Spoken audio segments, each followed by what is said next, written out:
Madhav sir, ಏನ್ ಸೇವಂತಿ phone ಮಾಡಿದ್ಲಾ? ನಾನು ಈ ಕೇಸಲ್ಲಿ ಸೋತೋಗ್ತೀನಿ ಅಂತ ನಿಮ್ಮ ಹತ್ರ ಹೇಳ್ಕೊಂಡು ಗೋಳಾಡಿದ್ಲಾ? ಗೋಳಾಡಿದ್ದೇನೋ ನಿಜ, ಆದ್ರೆ ಸೋತ್ ಹೋಗ್ತೀನಿ ಅಂತಲ್ಲ, ಸತ್ ಹೋಗ್ತೀನಿ ಅಂತ.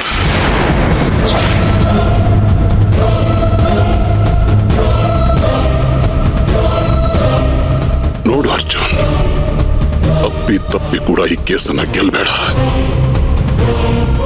ಗೆದ್ರೆ ನೀನು ಮತ್ತೆ ಸೇವಂತಿನ ಜೀವಂತವಾಗಿ ನೋಡಕ್ಕಾಗಲ್ಲ.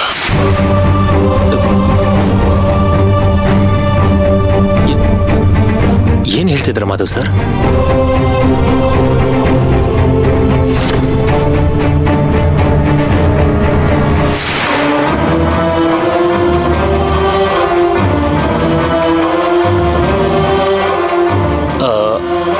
ಅಲ್ಲ, ಅವಳು ನಿಮ್ಗೆ ಸುಮ್ಮನೆ ಹೆದರ್ಸೋದಕ್ಕೆ ಹೇಳಿರ್ಬೋದಲ್ವಾ? ನನ್ನನ್ನ ಹೆದರ್ಸೋದ್ರಿಂದ ಅವಳಿಗೆ ಏನ್ ಸಿಗತ್ತೆ? ಅದರಿಂದ ಅವಳಿಗೆ ಆಗ್ಬೇಕಾಗಿರೋದಾದ್ರೆ ಏನು? ಅರ್ಜುನ್, ನೆನಪು ಮಾಡ್ಕೋ, ಈಗಾಗಲೇ 2-3 ಸಾರ್ತಿ ಅವಳು ಸಾವಿನ ಮನೆ ಕದನ ತಟ್ಟು ಬಂದಿದ್ದಾಳೆ. ಒಂದು ಸಾರಿ ನಿದ್ದೆ ಮಾತ್ರ ನುಂಗಿ. ಸೇವಂತಿ, ನೋಡು ಸೇವಂತಿ. ಸೇವಂತಿ, ಏನಾಯ್ತು ಸೇವಂತಿ?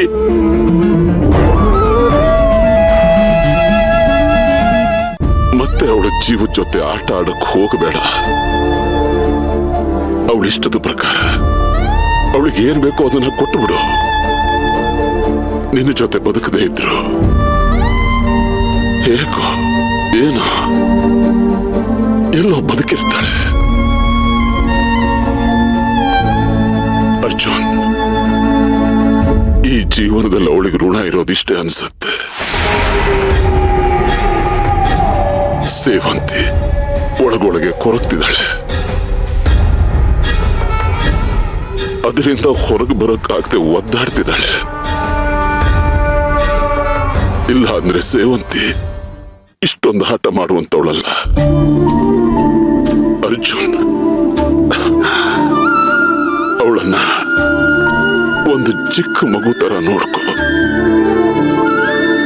ಚಿಕ್ಕ ಮಗುಗೆ ಏನೇನ್ ಬೇಕೋ ಅದನ್ನ ಹೆಚ್ಚಿಗೆ ಸತಾಯಿಸದೆ ಕೊಟ್ಟುಬಿಡು ಅರ್ಜುನ್.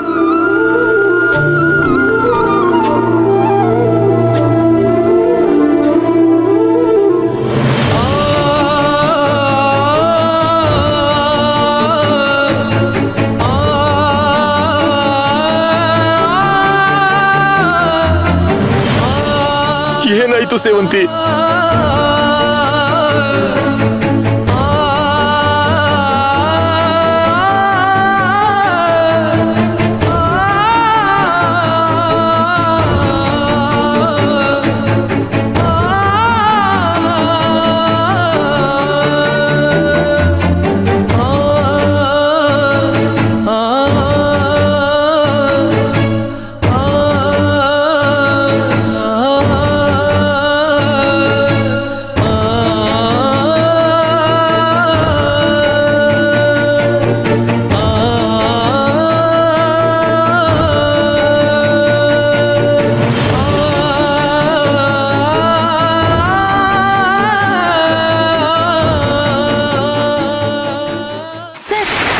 ಸೆಷನ್ ಸ್ಟಾರ್ಟ್ ಆಗುತ್ತೆ. ಸೈಬರ್ ಕ್ರೈಮ್ ಅವರು ಕಾಲ್ ಮಾಡಿದ್ರಾ ಸರ್? ಕಾಲ್ ರೆಕಾರ್ಡಿಂಗ್ ಸಿಕ್ತಂತ?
ಮಿಸ್ಟರ್ ಅರ್ಜುನ್, ಕಾಲ್ ರೆಕಾರ್ಡಿಂಗ್ಸ್ ತೆಗ್ಸಿದ್ರ?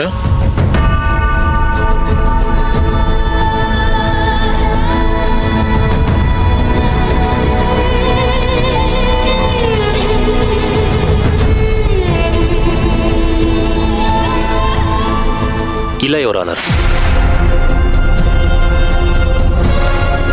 ಯಾಕೆ? ಅದರ ಅಗತ್ಯ ಇಲ್ಲ ಅನ್ನಿಸ್ತು.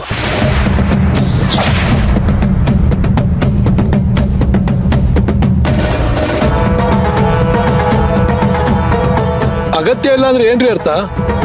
ಇಷ್ಟೊತ್ತು ಆ ಫೋನ್ಗೂ ಆ ಮೆಸೇಜ್ಗೂ ನನಗೇನು ಸಂಬಂಧ ಇಲ್ಲ ಅಂತ ಹೇಳ್ತಿದ್ರಿ, ಈಗ ನೋಡಿದ್ರೆ ಹೀಗೆ ಹೇಳ್ತಾ ಇದ್ದೀರಾ.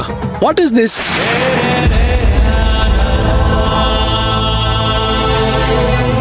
ಅದಕ್ಕೆ ಕಾರಣ ಇಷ್ಟೇ ಯುವರ್ ಆನರ್.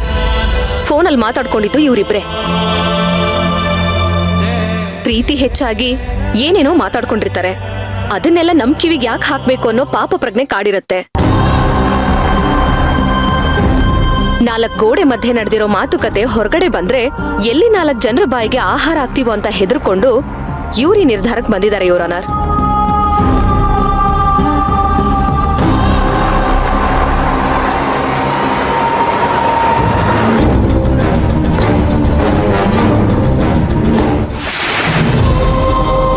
ಎಚ್ಚೆತ್ಕೊಂಡ್ರೆ ಉಳ್ಗಾಲ, ಇಲ್ಲ ಅಂದ್ರೆ ಮನೆ ಒಳಗ ಸಾವು ನೋವು ತಾಂಡವ ಆಡುತ್ತೆ. ವಿಷದ ಬೀಜವನ್ನು ನೆಟ್ಟ ಕೈಗಳು ಮರೆಯಲ್ಲಿ ನಿಂತು ನಗ್ತಾ ಇದ್ದಾವೆ. ನೀನು ಅತಿಯಾಗಿ ಪ್ರೀತಿಸುವ ಆ ಜೀವ ಬೇರೆಯವರ ಕೈಗೊಂಬೆಯಾಗಿದೆ. ಆದ್ರೆ ಸೋತ್ ಹೋಗ್ತೀನಿ ಅಂತಲ್ಲ, ಸತ್ ಹೋಗ್ತೀನಿ ಅಂತ. ನೋಡು ಅರ್ಜುನ್, ಅಪ್ಪಿ ತಪ್ಪಿ ಕೂಡ ಈ ಕೇಸನ್ನ ಗೆಲ್ಬೇಡ. ಗೆದ್ರೆ ನೀನು ಮತ್ತೆ ಸೇವಂತಿನ ಜೀವನವನ್ನು ನೋಡೋಣ.